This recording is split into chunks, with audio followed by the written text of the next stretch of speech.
Agro-Ege ile Bilinçli Tarım programına tekrardan hoş geldiniz değerli çiftçilerimiz. Bugün yanımızda Manisa Saruhanlı Tirkeç'ten İlkay abi var. İlkay abi bizi fuarda tanıştık. Aynı şekilde bahçesi var bir kaç dekar daha burası? Burası ondan daha parça. Parça diğer dekarlarla birlikte 50-60 dekar falan. O civarda bir arazi var.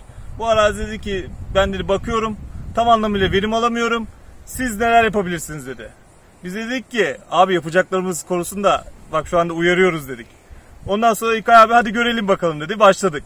İlkay abi soruyor şu an nasıl abi? Nasıl, memnun musun şu anda durumda? Şu an zaten gördüğünüz gibi ama güzel yani. Zeytinleri verim şu an tutumu şeyler iyi. Ağacın boş bir tarafında zeytin, yani ağacın her tarafında zeytin var sayın çiftçilerimiz. Bu nasıl mı başardık? Kıştan itibaren aldık İlkay abi. Dedik ki bakırını kullanacaksın. Ondan sonra hatta çiçekten önce Borçinko'nu, Postur 415'ini kullanacaksın. Bakırımızı tekrardan kullanacaksın. Deniz yosunu, amino asitini eksik etmeyeceksin. Damlamanın zamanında vereceksin. Tarlanı güzel gene süreceksin. Yani tarlanın içinde olacaksın dedik. İlkay abi bunu dedik, ben kabul ediyorum bunu dedi. Hadi görelim sizi bakalım dedi. Biz de onun verdiği güvene karşılık tekrardan biz de bunları yaptık tabii sayın izleyiciler. Abi zeytinler nasıl durumda? Ne diyorsun şimdi? Geçen seneki doluluyla bu seneki doluluğu arasında fark var mı? Nasıl? Geçen senekine göre güzel yani. Geçen sene çok zayıftı. Bu sene dallarda zeytin bayağı var yani. Geçen yıl yani çok vermedi desek yeri var yani. Evet. Ya bu arada ben böyle yapıyorum çünkü bunun neden sinek. Bunu neden ya diye böyle yapıyorsun diye soran olursa yan tarafa yanmamış yeni hayvan dışkısı atmışlar. Pisliği atmışlar. Artık öyle diyorum. Anlayın diye. Sayın değerli çiftçilerim. Gözünüzün yağını seveyim. Yalvarıyorum artık size. Şu hayvan gübresini atarken atmayın demiyorum. Abi bir bak yanmış mı yanmamış mı? Bir çek bakalım için duman çıkıyor mu çıkmıyor mu? Tarla bak günün her tarafına sinek konuyor şu anda. Abi bir metre öne ileri atmışlar hayvan gübresini. Her tarafta sinek var.